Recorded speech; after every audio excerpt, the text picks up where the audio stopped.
আসসালামু আলাইকুম, সবাই কেমন আছেন? আজকে আমরা এমএস ওয়ার্ডের একটি ট্রিক্স শিখব, আর সেটি হচ্ছে কিভাবে আমরা টেক্সটকে টেবিলে কনভার্ট করতে পারি। তো ভিডিওটি সবাই মনোযোগ সহকারে দেখবেন, এবং যারা নতুন তারা অবশ্যই চ্যানেলটি সাবস্ক্রাইব করে পাশে থাকবেন।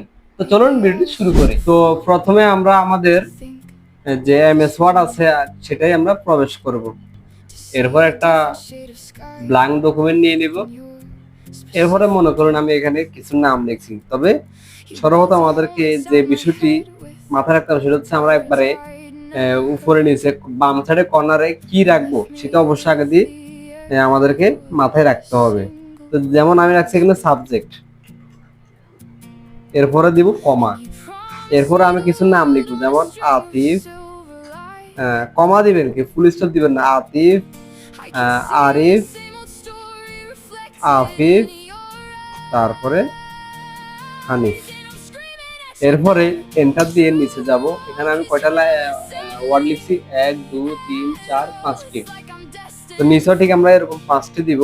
তো অবশ্যই আমাদেরকে এখানে মাথায় রাখতে হবে যে সাবজেক্ট যেহেতু লিখছি একটা বিষয়, এবং কোন বিষয় আমি এখানে কিছু নাম্বার লিখবো পরীক্ষার ফলাফলে 4 জনের মধ্যে।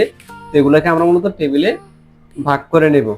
তো প্রথমে আমি রাখছি বাংলা, এরপরে কমা দিব। আতিফে যথাক্রমে পেল বাংলাতে 89, আফিফ পেল আরিফ পেল 76, এরপরে আফিফ পেল 59, আর হানিফ পেল 97। এরপরে আমরা আবার এন্টার দিয়ে নিচের লাইনে যাব। এরপরে আবার কোন সাবজেক্ট ছেড়ে লিখবো, যেমন ম্যাথ। এরপরে আবার কমা দিয়ে আমি যথাক্রমে কিছু নাম্বার এখানে বসিয়ে দিচ্ছি।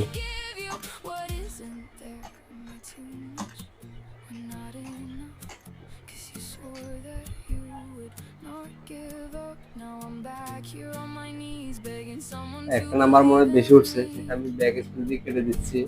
এরপর আবার এন্টার, এরপর আমি ইংলিশ লিখছি, ইংলিশ, এরপর আবার কমা দিলাম। এখন এখানে আমি আবার কিছু নাম্বার বসিয়ে দিচ্ছি। হয়ে গেছে। এখন আমাদের এই টেক্সটটাকে আমরা টেবিলে কনভার্ট করার জন্য প্রথমে কি করব, কন্ট্রোল এ চেপে সবটা কপি করব। এরপর যথাক্রমে যে স্পেসের পাশ দিয়ে যে বাম লেফট সাইডে একটি ইয়ে আছে, কমান্ড আছে, alt city N T I. দেখুন আমাদের টেবিলটি পুরোপুরি কমপ্লিটলি হয়ে গেছে। এখন আপনি চাইলে এখান থেকে ভিতরে ভিতরে এডিট করতে পারবেন। তো অথবা চাইলে টেবিলটাকে আপনি বড় ছোট করে নিতে পারবেন, সেটা আপনি আপনার মতো করে কাস্টমাইজ করে রাখবেন। তো আমি এভাবে রাখছি ডিফল্ট আকারে, এটি আমার কাছে সুন্দর লাগছে।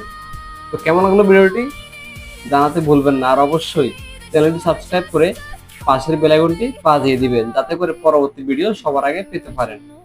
এবং নেক্সটে আপনারা কোন পার্টটি দেখতে চান তা অবশ্যই কমেন্ট করে জানাবেন।